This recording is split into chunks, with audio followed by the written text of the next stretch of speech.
Hey guys, today's going to be a special review because we'll be talking about the highly anticipated horror reboot, Hellraiser. Let's see how Hellraiser 2022 is.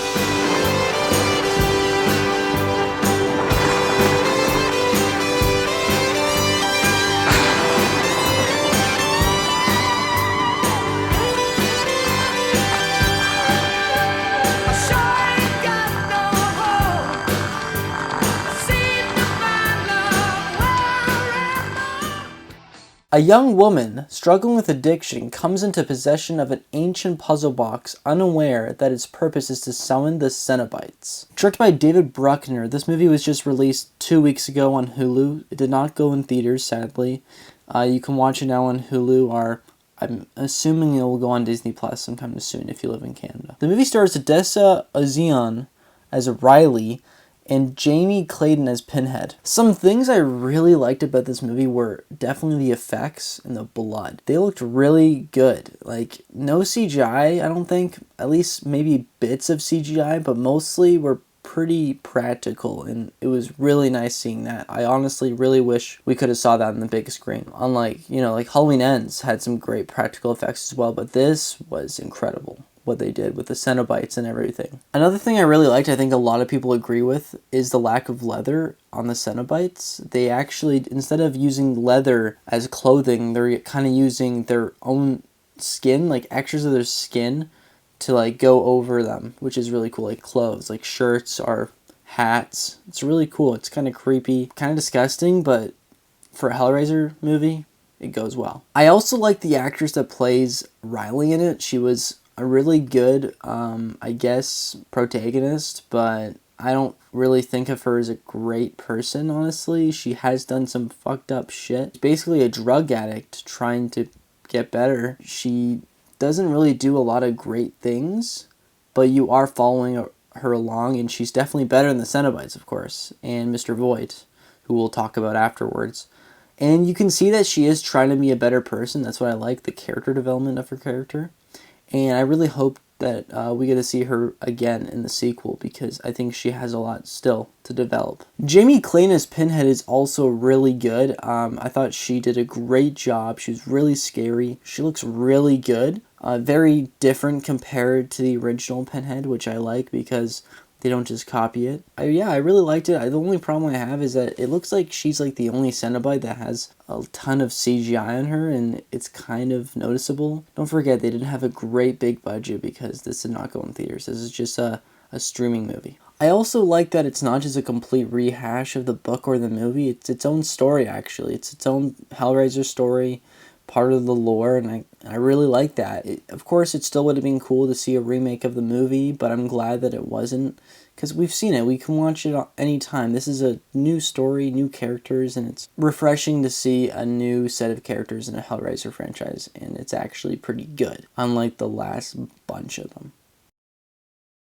Some problems I had with it was kind of the pacing of the movie. It felt very slow. It was a little too long. It's about 2 hours long. The original movie is like 90 minutes. I feel like this movie could have been 90 minutes as well. The story did not need a lot of scenes that were added to this movie. They could have trimmed a lot to make the movie feel a little bit more fast-paced. There's a lot of scenes where they're just kind of sitting there doing nothing, and it got boring at some parts. I think the first act is really good, and I think the third act is really good. I think the middle act is kind of where it's kind of jumbled and not great. So Mr. Voight is another thing I was not a huge fan of. I thought he wasn't a really good villain. You didn't really know enough about him to be actually even scared of him. You just thought of him as a total douchebag, and that he wanted the box. If you enjoy the original movie, you for sure like this one. Maybe not as much as the first few movies, like the first one, Hellbound, and I forget, Hell on Earth, I think the third one's called. But it's still a lot of fun with some great effects and some brutal kills that aren't afraid to stay in a shot, unlike Halloween Ends,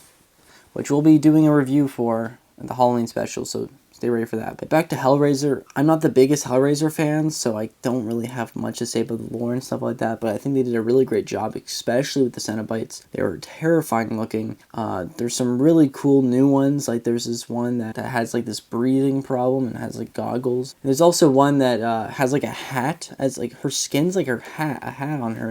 It's weird. It was interesting. And then we also got to see at the end a cool transformation of a Cenobite, which is really cool. Like we haven't seen that in a while in a movie, and I think this is probably one of the best ones they did. It was kind of grotesque, and I kind of wanted more of that throughout the movie, actually. Was more gore. I was actually expecting more. I feel like the original movies are still a bit gorier than this one.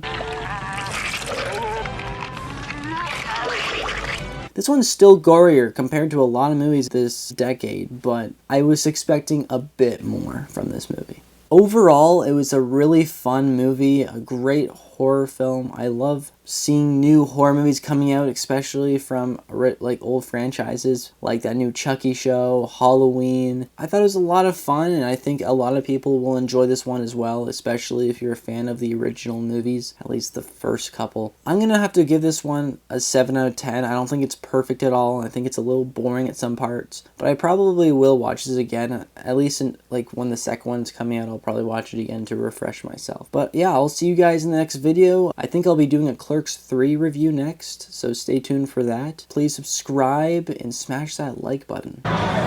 Christian Baxter, I would say my favorite movie is probably The Dark Knight. For many reasons, I'm a huge Batman fan, a huge Christopher Nolan fan, and most of all, a huge Joker fan, because I fucking love Heath Ledger. So if you haven't seen it, then get out from under that rock you've been living in and watch that movie. Much love.